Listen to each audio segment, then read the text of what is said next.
Imagine millions of transactions happening every second, data flying between banks, hospitals, and power grids. Now, imagine that in the middle of all that noise, a single imposter slips through. A malicious piece of code wearing the digital ID of a trusted machine. It doesn't break in, it just walks right in. Hi everyone, welcome back to IdentiTalks. For a long time, securing the digital world was about managing people, their passwords, their permissions. But the digital traffic jams we have today, they aren't driven by humans. They're driven by machines. And if we're still using a system designed for human ID checks to manage machines, we have a massive blind spot. Today, we're talking about the upgrade. We're talking about FAPI 2.0, the new standard for high-stakes machine-to-machine communication, and why it's no longer just for bankers, it's for anyone who can't afford to trust the wrong machine. Joining me is an expert from iSprint Innovations, who will help us break this down in a practical, business-friendly way. Thanks for having me. It's a critical conversation, and I'm excited to dive in. Let's start by naming the ghost in the machine. We talk about users all the time, but as you mentioned, the real users today aren't people. What does that landscape actually look like? It's a good way to put it. When you think of traffic on your network, picture this. It's your banking app pinging a payments API 100 times a second. It's a smart meter in a hospital, automatically reporting energy usage. It's a point-of-sale terminal, processing a transaction. It's a server in a government data center, verifying a citizen's record. These aren't people typing passwords. They are digital entities moving at machine speed. And the scary part? They operate autonomously, 24/7. If one of them gets compromised, there's no human to hit the brakes. The bad actor can execute an entire attack before a security team even gets a coffee. So, we've moved from managing human identities to managing machine identities as the very foundation of our infrastructure. And that foundation has a crack in it. That's exactly right. A big one. So what's the crack? What's the fatal flaw in how most companies are handling this today? It's a simple, dangerous assumption. If the token is valid, the request is safe. Traditional OAuth is like a nightclub bouncer who only checks if your ID looks real and isn't expired. He stamps your hand and lets you in. But he doesn't check if you're the person in the photo. In API terms, a standard OAuth check asks, is this token signed? Is it expired? Does it have the right permissions?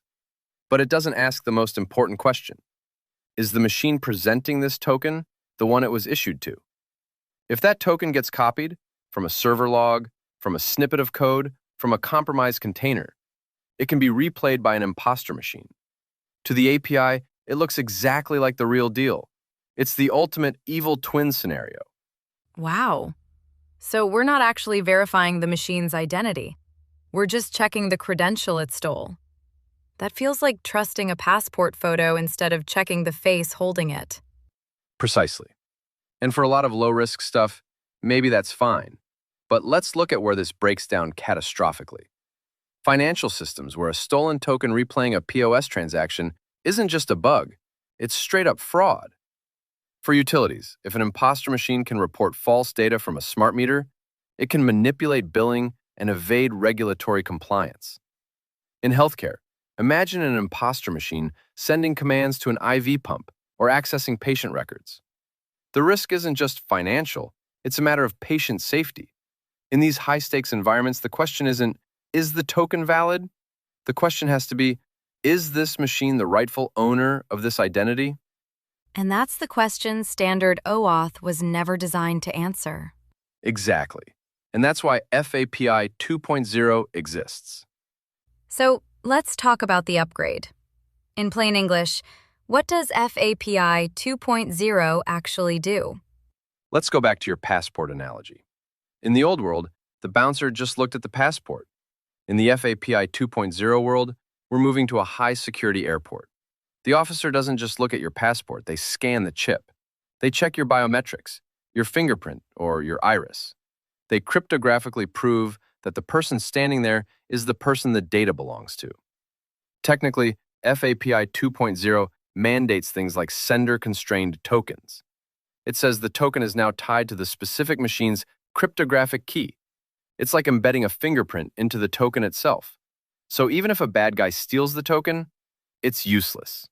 When they try to use it, the system asks for their cryptographic proof, and they can't provide it. They have the passport, but they can't pass the biometric scan. So trust is no longer assumed. It's proven every single time with cryptography. Exactly. We've moved trust from an assumption to a verifiable fact. Now, FAPI came from the financial world, but you're painting a picture that sounds like every industry's future. Absolutely. The battlefield has shifted. Any organization where a single API call has a financial consequence. Data privacy is regulated. They rely on a complex ecosystem of partners and third-party APIs. Operational technology, like in factories or power plants, is connected to the internet. They all need this.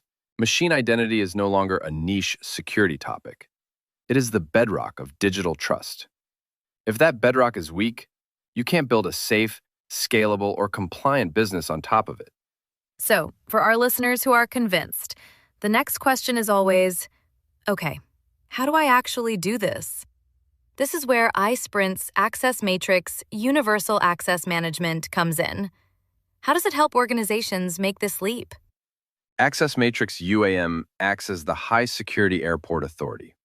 It's an OAuth authorization server, but it's built for this new, more dangerous world. It operationalizes FAPI 2.0. We provide the tools to create that cryptographic binding we talked about. It supports the strong authentication methods required, like mutual TLS and DPoP, which effectively bind the token to the client. So for an organization, this means you can stop relying on vulnerable shared secrets and start deploying proof-based trust. You can finally close that gap. You can ensure that even in a worst-case breach where credentials leak, they're completely inert. They cannot be replayed. So it's not just about issuing tokens, it's about ensuring they are unforgeable and non-transferable. That's the perfect way to put it. They are non-transferable. Final question. This sounds very technical. Why should a CEO or a business leader care about something as granular as token binding? Because this isn't about security, it's about business. Weak machine trust is a direct limit on your ability to scale. It creates friction with partners. It increases the risk of fraud, and it makes passing compliance audits a nightmare. Strong machine trust, on the other hand, is an enabler. It gives you the confidence to open up your APIs, to onboard new partners faster, and to modernize your infrastructure without fear. It's the difference between cautiously dipping your toe in the water and confidently diving into digital transformation. That's a powerful perspective. Machines are no longer just tools in the background. They are the primary actors in our digital economy. And in a high-stakes world, we can't just take their word for who they are. We need proof.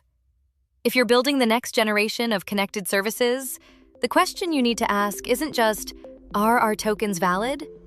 The real question is, are we really sure who's on the other end of the line? And that's it for today. Thanks for tuning in to IdentiTalks, and we'll see you next time.